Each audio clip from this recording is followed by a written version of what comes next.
Bueno, a continuación os voy a presentar algunos ejemplos de cómo lo llevamos esto a la clínica, ¿no? ¿Qué interés tiene toda esta formulación, toda esta matemática, toda esta metodología? ¿Cómo lo llevamos a casos clínicos?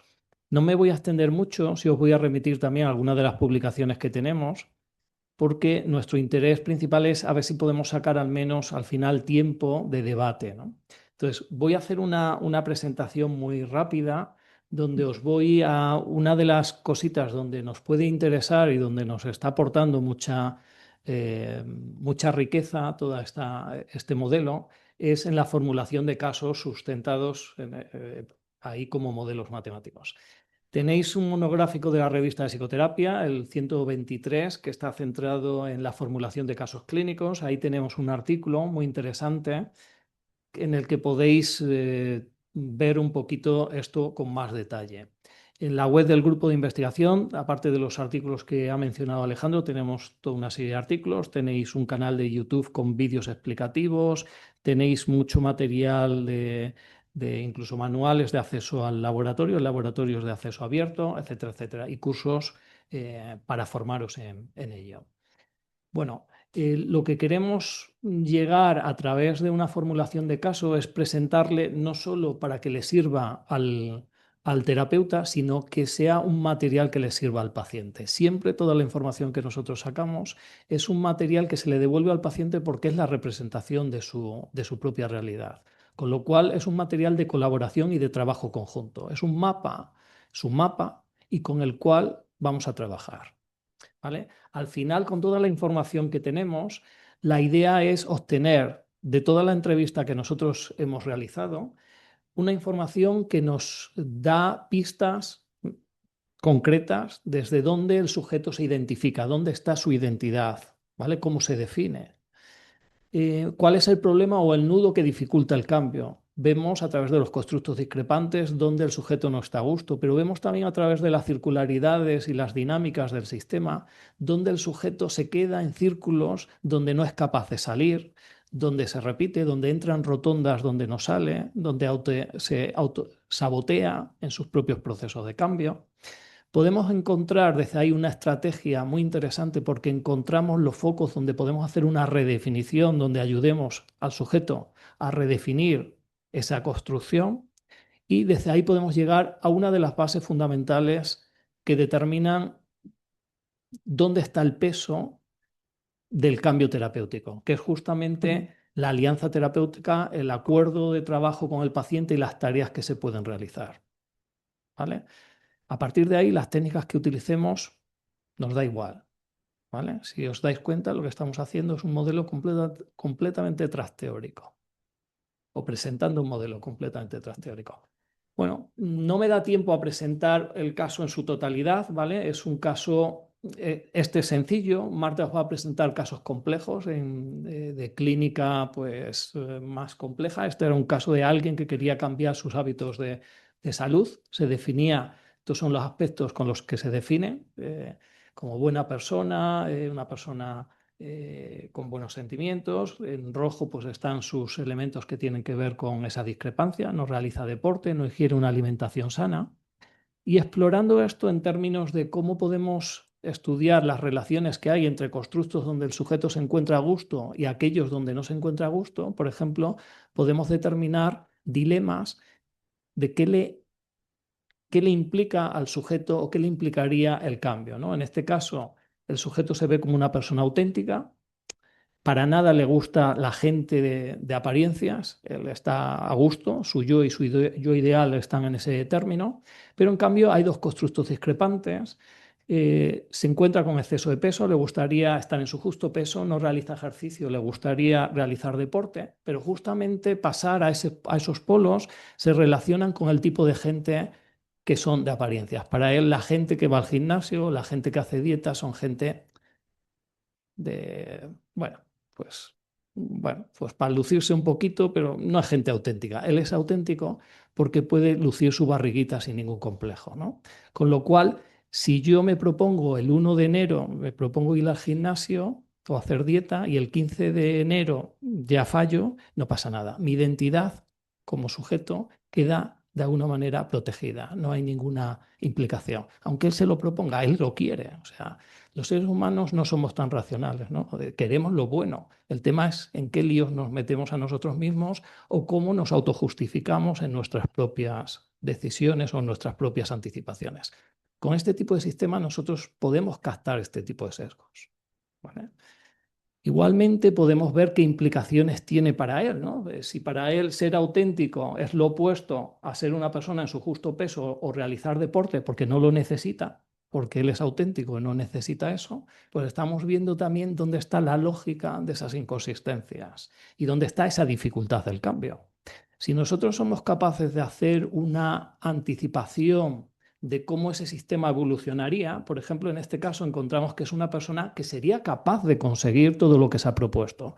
Veis que el sistema llega a un nivel de estabilización donde todos los constructos son alcanzados, casi todos los constructos llegan a un nivel de acercarse al ideal, pero como diría Asterix y Obelix o los libros de Asterix y Obelix, aunque la Galia estaba invadida por los romanos, toda no, menos un pueblo, ¿no? Pues aquí no todos los constructos menos uno, con lo cual somos capaces de identificar dónde estaría el peligro, ¿vale? Justamente hay algo que el sujeto no quería cambiar y, ay, Dios mío, para conseguir todo lo que tengo que hacer, hay un peso o hay un pago que tengo que pagar, ¿no? Era justamente de ser una persona que disfrutaba comiendo y no tenía ningún problema a tengo que llegar a ser una persona que no disfruta comiendo, ¿vale? Con lo cual somos capaces de identificar dónde estaría la posible recaída de esta persona a los 2 meses, a los 3 meses, diría, chicos, a la mierda, que yo vuelvo a lo que a mí me gusta, ¿no? Bueno, con lo cual ya podemos identificar un punto muy interesante donde puede haber una posible recaída. Todo esto lo metemos en una formulación de caso donde ya estratégicamente tenemos identificado dónde está esa definición, dónde queremos hacer una redefinición y dónde ahí tenemos que tener muy claro con el sujeto, decirle cuidado. De tal manera, si nosotros tenemos que hacer una redefinición en este sistema, vemos que él es una persona que se identifica como una persona auténtica y no quiere cambiarlo, quiere seguir siendo auténtica, ¿vale? Nuestra redefinición está en qué medida le podemos decirle, oye Manolo, si quieres seguimos trabajando en esta definición tuya, pero podría ser que en la definición, en la versión 1.0 de autenticidad te está faltando algo porque parece que está muy relacionado con temas externos, con temas de apariencias. ¿Podría ser posible que esa autenticidad fuese en una versión 2.0 algo más profundo, algo más intenso, algo que tenga que ver con elementos que él también estaba definiendo, con ese cuidado de salud, con un cuidado de querer, etcétera, etcétera, etcétera? Todos son elementos o todos son definiciones sacadas de esa definición. El psicólogo no está proponiendo ningún término, simplemente le ayuda a hacer una reelaboración de su sistema en sus propios términos. Tal manera que si nosotros le devolvemos esta información, ¿vale? En esa redefinición le diremos esto. Y una de las cosas muy interesantes que le diremos es, y cuidado, porque tú te puedes justificar rápidamente diciendo que no pasa nada, que eres un tío auténtico. Bueno, hay que tener esto muy en cuenta para tener esa versión 2.0 como un objetivo de trabajo. Y otra cosa muy interesante, lo que te pedimos es que no dejes de disfrutar comiendo. De hecho, si te queremos proponer algo es que exploremos cómo tú puedes llegar a disfrutar comiendo de una manera más consciente y de una manera que te sirva para hacerte un experto donde al mismo tiempo te sirva para conseguir los objetivos que quieras. De tal manera, así era, o sea, su anticipación de disfrutar comiendo, para él el disfrutar comiendo no estaba para nada elaborada, era un elemento de atracones, etcétera, etcétera, etcétera.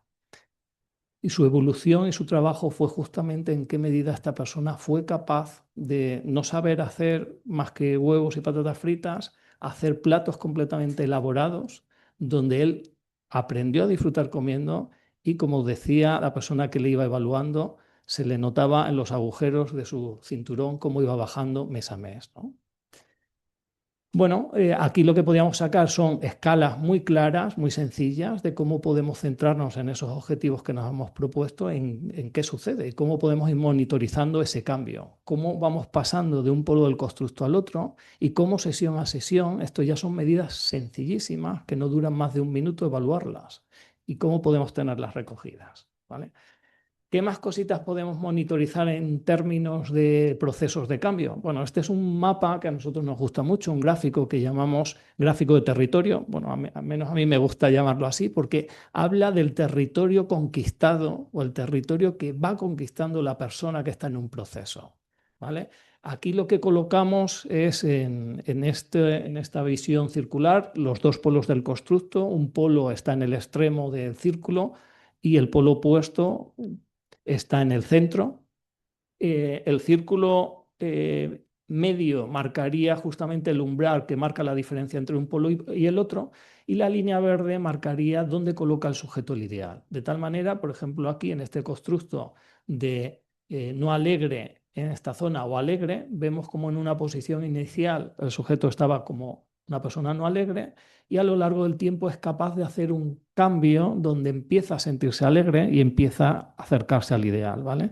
Esto ya es un mapa de feedback muy, muy, muy, muy potente, muy interesante, que le hace ver a la persona cuál es el proceso de evolución que va teniendo. Y nos sirve en terapia para seguir trabajando con ese mapa. Bueno, tenemos, como decía Alejandro, una de las cositas muy interesantes de este tipo de mapa de color es que de alguna manera muestra la lente desde la cual el sujeto percibe la realidad, ¿no? Conocéis el dicho de Ramón Campoamor: en este mundo traidor, nada es verdad ni mentira, todo es según el color del cristal con que se mira. Bueno, si nosotros somos capaces de ir viendo y matizando o identificando cómo el sujeto tamiza la luz en cómo en el momento actual está percibiendo.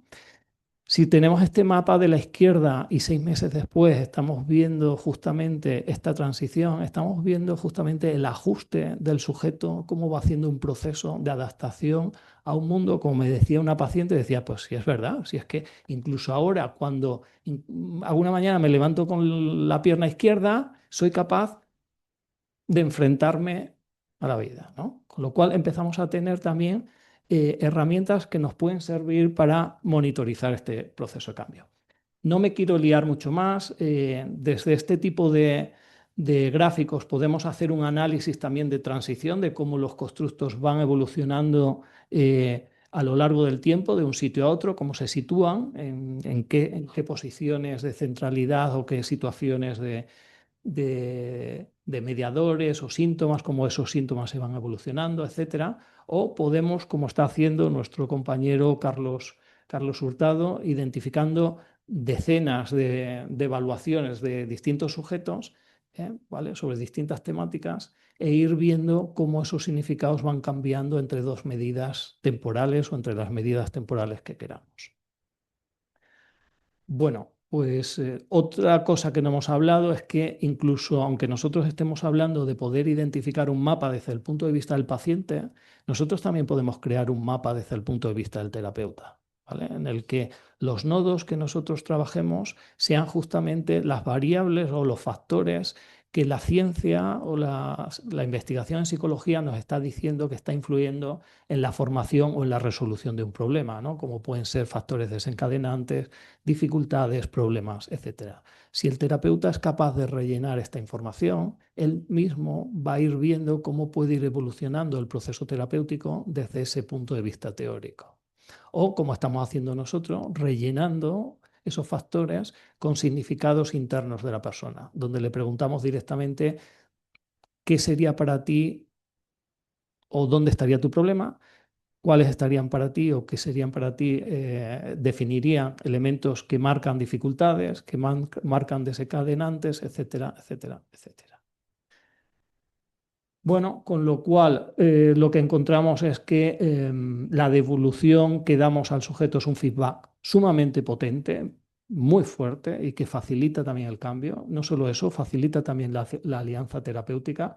Es una herramienta de formulación de caso para el clínico y es una ayuda también no solo para el clínico y el paciente, sino también en un proceso de supervisión, en el que los tres componentes de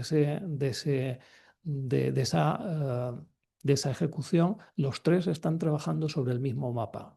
No es que el psicólogo trabaje sobre un modelo teórico, el supervisor sobre otro, sino los tres empiezan a trabajar sobre el modelo de construcción de cómo la persona se percibe a sí mismo y cómo construye su problema o su realidad. ¿Vale? Los tres están hablando sobre lo mismo. A partir de ahí, luego, cualquier modelo de intervención que se utilice es interesante, pero nuestro objetivo como investigadores que queremos poner en relieve el valor subjetivo de la persona es conocer desde dónde el otro construye su vida, no desde dónde el psicólogo entiende que lo construye. Bueno, dejo ahora paso a mi compañera Marta,